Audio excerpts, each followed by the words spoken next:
আসসালামু আলাইকুম, কেমন আছেন সবাই? আশা করি সবাই ভালো আছেন। তো জীবন থেকে নেয়া এপিসোডের আজকে 8ম পর্ব। তো আজকের পর্বে একটা স্কুল জীবনের ভালোবাসার গল্প শেয়ার করব, আশা করি আপনাদের ভালো লাগবে। তো আজকের গল্পটা পাঠিয়েছে মেহেরপুর থেকে তৌহিদুল ইসলাম নামের এক ভাই। আশা করি গল্পটা আপনাদের ভালো লাগবে। তো চলুন বেশি দেরি না করে গল্পটা শুরু করা যাক। আমি তৌহিদুল, আমি একজন মধ্যবিত্ত পরিবারের ছোট ছেলে। আমাদের দিনকাল মোটামুটি ভালোই চলে। আমার প্রিয় মানুষটার সাথে আমার পরিচয় খুব ছোটবেলা থেকেই, বলতে গেলে শিশু বয়স থেকেই। আমি যখন 2য় শ্রেণীতে পড়ি তখন তার সাথে আমার পরিচয় হয়। তখন ছোট ছিলাম অনেক, তবুও তখন থেকে তাকে ভালো লাগতো। তবে তখন ভালোবাসা কি জিনিস বুঝতাম না। একসাথে খেলতাম, ঘুরতাম। তো এইভাবেই আমরা 5ম শ্রেণী পর্যন্ত পড়াশোনা করলাম। ক্লাস 6-এ ওঠার পরে আমরা দুজন আবার একই স্কুলে ভর্তি হলাম। খুব সুন্দরভাবেই দিন যাচ্ছিল। যখন ক্লাস 8-এ উঠলাম তখন আমি অনুভব করলাম যে আমি ওকে ভালোবাসি। ওর পাশে আমি কাউকে সহ্য করতে পারতাম না। কোনো ছেলের সাথে কথা বললে আমার খুব রাগ হতো। এটা নিয়ে অনেকবার ঝগড়াও করেছি ওর সাথে। খুব ভালোবেসে ফেলেছিলাম ওকে, কিন্তু তখনও তাকে বলার সাহস হয়নি। 10ম শ্রেণীতে ওঠার পর তার সাথে আমার মেলামেশা একটু বেশিই হয়ে গেল। প্রায় সব সময় তার সাথেই থাকতাম, কখনো দূরে যেতাম না। তাকে কতটা ভালোবাসতাম তা প্রকাশ করার কোনো ভাষা হয়তো আমার জানা নেই। ভয় পেতাম যদি তাকে হারিয়ে ফেলি। কিন্তু দিন যত যেতে শুরু করে তার প্রতি ভালোবাসাটা বাড়তেই শুরু করে। সেও বুঝতে পারে আমি তাকে ভালোবাসি। হঠাৎ একদিন সে আমাকে জিজ্ঞাসা করে, তুই কাকে ভালোবাসিস? আমি তখনও তাকে বলতে পারিনি, শুধু তাকে হারানোর ভয়ে।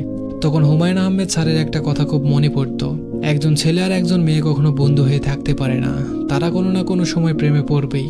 তবে কোথাও যেন শুনেছিলাম, সঠিক সময়ে ভালোবাসার কথা বলতে না পারলে মানুষটাকে হারিয়ে ফেলতে হয়, আর পরে খুব আফসোস করতে হয়। তো তার ঠিক 2 দিন পর 2022 সালের সেপ্টেম্বরের 17 তারিখ তাকে আমার ভালোবাসার কথা প্রকাশ করি। কিন্তু এত সহজে তো আর জীবন সবকিছু মেনে নিতে পারে না। 3 দিন পর সে আমার সাথে রিলেশন করতে রাজি হয়। সত্যি কথা বলতে স্কুল জীবনে ভালোবাসা কখনো ভোলা যায় না। দুজনে একসাথে পথ চলা শুরু। তখন যদি জানতাম এভাবে ঠকে যেতে হবে তাহলে এত ভালোবাসতাম না। আমাদের রিলেশনশিপ ছিল অতি সাধারণ, কোনো শারীরিক সম্পর্ক ছিল না। 3 মাস পর হঠাৎ সে কোনো কারণ ছাড়াই সবকিছু শেষ করে দিতে চাই। কারণ জিজ্ঞেস করলে বলে এমনি। তখন আমি তাকে 1000 বার বোঝানোর চেষ্টা করেছিলাম, কিন্তু আমার কোনো কথা রাখেনি। কথা দিয়েছিল কখনো ছেড়ে যাবে না, কিন্তু সে কথা রাখেনি। 1 সপ্তাহের ভেতর আমার সবকিছু থেকে মন ভেঙে যায়। শুক্রবারে নামাজে দাঁড়িয়ে আমি বোবা কান্নায় নিজেকে ধরে রাখি।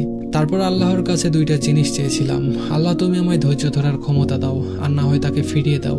আল্লাহ তাকে আবার আমার জীবনে ফিরিয়ে দিলেন। এরপরে সবকিছু ঠিকই ছিল। আরো কিছুদিন চলে যায়। ওর আম্মুকে আমি মামি বলে ডাকতাম। তার আম্মুর সাথে আমার ভালো সম্পর্ক ছিল। মাঝে মাঝে তাদের বাসায় যেতাম। কিছুদিন পর আমাদের পরীক্ষা শুরু হয়ে যায়। তার আম্মু আমাকে ফোন দিয়ে বলে তার মেয়েকে যেন আমি পরীক্ষা দিতে নিয়ে যাই। তেমনটাই হলো। দুজন একসাথেই যেতাম, আবার বাসায় আসার সময় দুজন একসাথেই আসতাম। পরীক্ষার হলে সে আমার সামনের সিটে বসেছিল।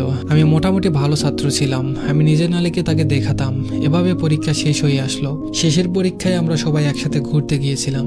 সবকিছু ঠিকঠাকই ছিল, কিন্তু বাসায় আসার পর সে আমাকে মেসেজ দিয়ে বলল আমি যেন তাকে আর কখনো বিরক্ত না করি। সে আমাকে ঠকিয়েছে। ওদের আর্থিক অবস্থা ভালো ছিল, দেখতেও সুন্দর ছিল। শেষ কথা হিসেবে তাকে আমি বলেছিলাম, এই যে রূপ, টাকা, এসব কিন্তু চিরদিন থাকবে না।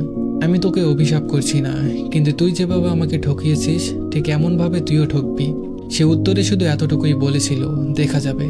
তারপর হঠাৎ একদিন শুনি আমার এক বন্ধুর সাথে তার নাকি রিলেশন আছে। আমি তাকে কিছুই বললাম না। তার কিছুদিন পর শুনলাম তার ফেসবুক আইডি হ্যাক হয়ে গেছে। কে যেন তার সব ছবি ফেসবুকে শেয়ার করেছে। সেদিনও রাম্মু আমাকে ফোন দিয়ে আমাকে সবকিছু বলে। তারপর আমি সবকিছু ঠিকও করে দেই। ভালোবাসতাম তো, তাই আর কি। আমার প্রতি তার সাধারণ অনুশোচনা বোধও হলো না। তারপর থেকে তার সাথে আমি আর কোনো যোগাযোগ করিনি। কথাই আছে না, দুষ্ট গরুর থেকে শূন্য কোয়াল ভালো। সবশেষে একটা কথাই বলি, তাকে পাবো কিনা জানি না, তবে তাকে আমি সেই আগের মতোই ভালোবাসি। হয়তো বা ভুলতে পারবো না কখনো। তো এই ছিল এক ঠকে যাওয়া ভাইয়ের গল্প।